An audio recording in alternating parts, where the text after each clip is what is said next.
જે આપણે ન્યૂઝપેપર સવાર આપીએ સાયકલ ઉપર જાય અને હવે એક વખત એવું કર્યું કે હવે એ ત્યારે સ્ટેશન એટલું નાનું હતું કે ત્યાં સ્પેશિયલી એ ન્યૂઝપેપર આવતા નહીં, પણ એમણે એવું કરવું કે સ્ટેશનની અંદર પ્લેટફોર્મ પર ઊભા રહેવાનું કૂતરા પપ્પાએ, અને ગાડીની અંદર જે ગાડી ત્યાંથી પસાર થાય ત્યાં ઊભી નથી રહેતી, પણ એ ગાડીનો ડ્રાઈવર જાણી જોઈને ગાડીને થોડી ધીમી કરીને સ્ટેશન ઉપર છાપાના પાર્સલનો ઘાટ એ એમના પિતા ઉપાડે અને પછી ગામની અંદર જે લોકો, કારણ કે એ વખતે પણ એટલું અક્ષર જ્ઞાન જ્ઞાન નહીં હોય તો થોડી મોકલી બધાને વેચે. એક વખત એવું પેલું વિચારો સાહેબે નિયતિની વાત કરી કે ભાઈ આવું બનવાનું નક્કી હશે. એક વખત એવું બન્યું કે એના પપ્પાની તબિયત નાદુરસ્ત હોવાને કારણે એમણે એમના પુત્રને કીધું કે તારે આજે આ કામ કરવાનું છે, સ્ટેશન ઉપર જઈ અને ટ્રેનની અંદરથી પાર્સલ ફેંકશે તારે લઈ અને આટલી જગ્યાએ છાપું પહોંચાડવાનું. એટલે એ બાળક ત્યાં ગયો, એ ઊભો રહ્યો, જેવું પાર્સલ ફેંક્યું તો જઈને એવું કે પાર્સલ ફેંક્યું તો પાર્સલ તૂટી છૂટું થઈ ગયું. એટલે બધા છાપા એક સાથે બાંધવાને બદલે થોડા વેરવિખેર થઈ ગયા, અને એ જ વખતે એ છાપાના પહેલા પેજની ઉપર એક રોકેટનો ફોટો હતો અને એક નાનકડો લેખ. એ બાળકે ભૂલી ગયો કે મારે આ છાપાની ભેગા કરી અને મારે ગામમાં વેચવાના છે. એને બદલે પ્લેટફોર્મ ઉપર જ એક અડધી કલાક સુધી એ લેખ અને રોકેટની સામે જોયા. પછી એને યાદ આવ્યું એટલે એનું કામ પૂરું કર્યું. આગળ જતા એને જે લેખ વાંચ્યો અને એનામાં જે ઉત્તરતા જાગી એને આપણે આ દેશને આપણે અબ્દુલ કલામ આપ્યું. વાહ વાહ વાહ વાહ. જીવનમાં આવી નાનકડી કોઈ પણ ઘટના બની જાય તો એ કેટલી આગળ સુધી જાય. અબ્દુલ કલામ પોતે જ્યારે ઈસરોની અંદર હતા એ એક બહુ સારી પોઝિશન ઉપર હતા ત્યારે 1978 ની અંદર મેં ઈસરો જોઈન કર્યું. એકાદ વર્ષ પછી PRL ની અંદર ફિઝિકલ રિસર્ચ લેબોરેટરીમાં અબ્દુલ કલામનું એક સ્પેશિયલ લેક્ચર હતું. હવે વિચારજો કે એમનું લેક્ચર કે બેંગ્લોરથી આવવાના હતા, PRLનું રામનાથ ઓડિટોરિયમ એના માટે બુક થઈ ગયું હતું, અને આમંત્રિતો માટે, કારણ કે એ વખતે બહુ મોટા ઓડિટોરિયમ નહોતા, એટલે જે મોટા મોટા સાયન્ટિસ્ટ હતા, એન્જિનિયરો હતા ઈસરોના, એ બધાને આમંત્રણ ઇન્વિટેશનથી હતું, કારણ કે સીટો બહુ મર્યાદિત હતી. પણ મારા મનમાં એક ઉત્કંઠા હતી કે આવડા મોટા માણસ સાંભળ્યું છે અહીંયા અમદાવાદમાં આવે છે તો મારે એને સાંભળવા છે.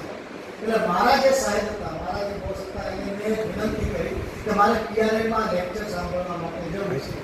એટલે એટલી બધી આજીજી કરી હતી એટલે એને લાગ્યું કે વિના મને કે આ તો ઇન્વાઇટેડ લેક્ચર છે, એટલે એની અંદર આમંત્રણ મેળવવું શક્ય નથી.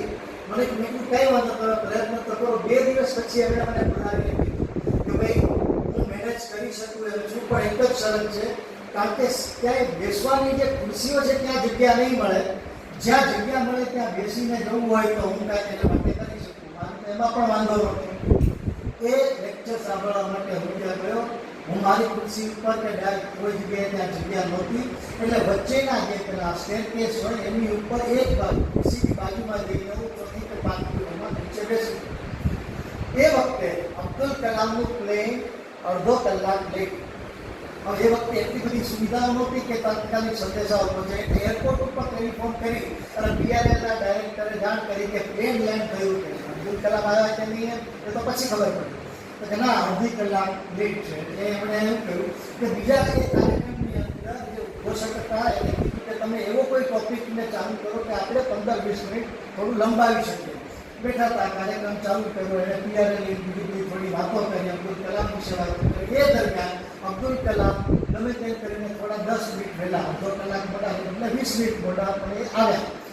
એ ઓડિટોરિયમ હવે તો બદલાઈ ગયું, નવું થઈ ગયું. એ જૂના ઓડિટોરિયમની તમે નકશો જોવો તો એની અંદર બંને સાઈડની અંદર દ્વાર હતા અને પાછળના ભાગે દ્વારમાં આગળ એક ચાવલ પડતો હતો, જેથી જે કોઈ પણ બોલતું હોય કે ડાયસ પર બેઠા હોય એની ઉપર પ્રકાશ એને ખલેલ ના પહોંચાડે.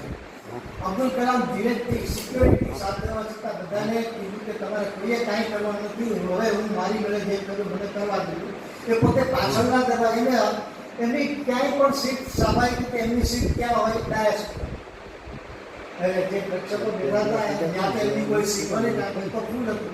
અને એમને ખબર હતી કે એમની જે એન્ટ્રી છે એ મેઇન વીઆઈપી ગેટમાંથી હતી, એ ગેટમાંથી ન ગયા, એ પાછળના ગેટ હતો. ધીરેથી પડતો આમ કરીને પોતે આવ્યા અને એને ડાયસ ઉપર માણસની સીધી નજર જાય એટલે ઓળખી ગયા કે અબ્દુલ કલામ આવી ગયા છે.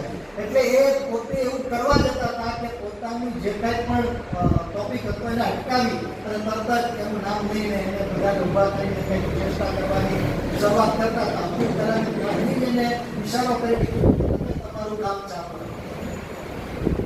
તમારે આ વસ્તુને અટકાવવાની જરૂર નથી. એ ધીરેથી તમે વિચારો, કારણ કે જો ડાયસ ઉપર જાય તો પણ બધાને ખબર પડી જાય, પ્રેક્ષકોની વચ્ચે જગ્યા નથી.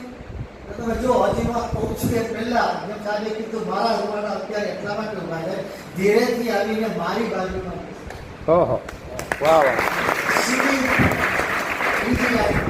વાહ, હવે વિકલ્પના હવે શરૂ થાય છે. મેં તો એમને કોઈ દિવસ જોયા જ નહોતા, એટલે મને એ પણ ખબર નહીં. હું એમ માનું કે મારી જેવો ભાગ્યો છે, એને પણ સીટ નથી મળી, એ પણ મારી જેમ આવી ગઈ, ત્યાં બેસી ગયા છે. થોડી વાર થઈ એટલે કહ્યું કે ભાઈ આપણે જેને સાંભળવા આતુર છીએ અને આપણી વચ્ચે આવી ગયા છે એવા અબ્દુલ કલામને હું હવે વિચારું કે ચોથી લાઈનમાં બેઠા હોય કે હું એમને આમંત્રણ આપું છું કે પોતે ડાયસ પર આવે. હવે આગળ ક્યાં જાય? હું બેઠો તો મને એમ લાગે કે આ મારી તરફ આવી ગયું.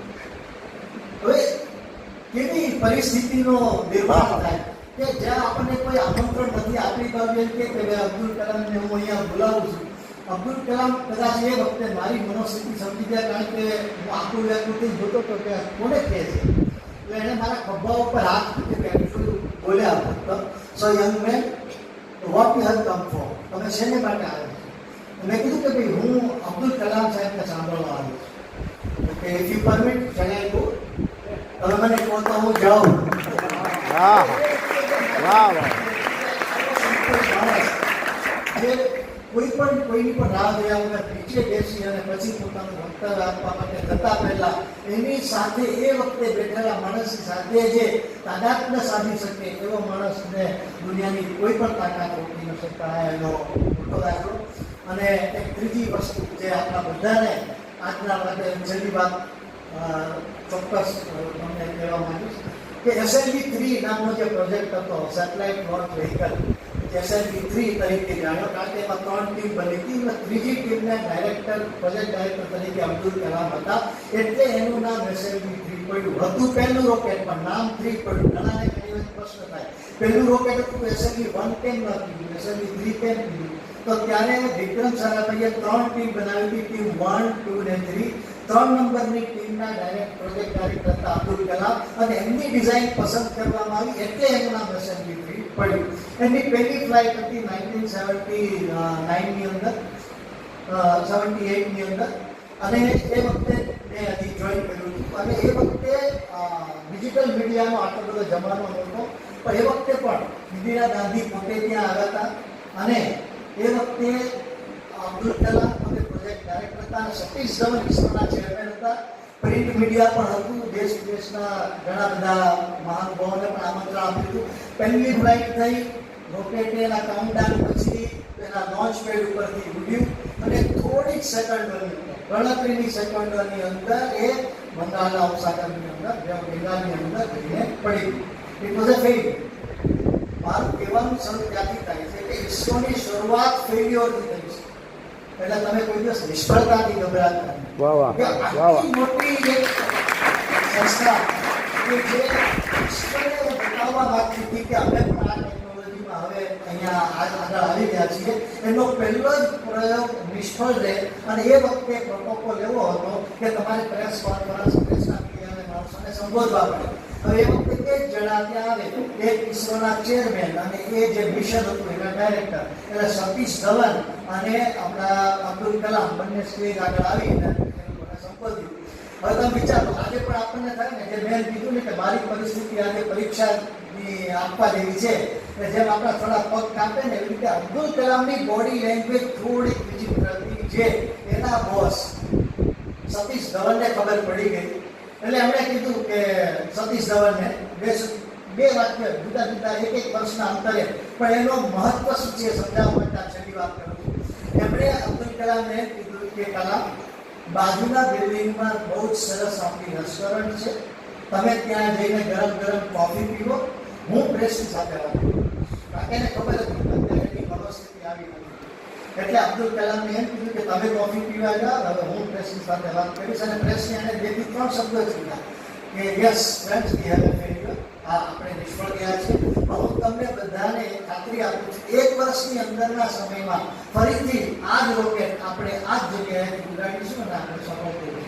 અને 1 વર્ષ કરતાં ઓછા સમયમાં ફરીથી એનું નિર્માણ કર્યું, ફરીથી એને આપણે ઉડાડ્યું અને એ વખતે સફળ રીતે આપણે એને ઉડાડ્યું અને આપણે વિશ્વની અંદર એવો દેશ બની ગયા કે જેણે પણ સ્પેસની અંદર રોકેટ ટેકનોલોજીની અંદર પદાર્પણ કરી દીધું. એ વખતે પણ પ્રેસ કોન્ફરન્સ થઈ, એ વખતે પણ આ જ 2 જણા હતા, અબ્દુલ કલામ હતા અને એની સાથે પ્રોફેસર ધવન હતા. હવે એટલો ડાયલોગ ફરી કે કલામ, બાજુના કેન્ટીનમાં બહુ જ સરસ સુંદર ગરમ કોફી મળે છે, હું કોફી પીવા જાઉં છું અને તમે પ્રેસને સમજો. ઓહો વાહ જ્યારે સફળતા મળે ત્યારે બીજાને આપે. એ જ સંસ્થા અત્યારે 50 વર્ષની અંદર આપણી સફર ભલે ઘણી લાંબી રહી પણ પૂરેપૂરી આ સંસ્થાની જેવી સ્વાવલંબી હતી કે જેને પોતાના બળ ઉપર ક્રાયોજેનિક એન્જિન, પછી આપણે ડિટેલનો વાતો કરીશું એની, કે જ્યારે રશિયાએ એ ટેકનોલોજી આપવાની જુદા કારણોસર ના પાડી ત્યારે 19 થી 20 વર્ષ લાગ્યા ટેકનોલોજી પ્રસ્તાવ, પણ આપણે પોતાની ટેકનોલોજી વિકસાવી અને આપણે અત્યારે ગગનયાન સુધીના નવા પ્રોજેક્ટો કરવા લીધા છે.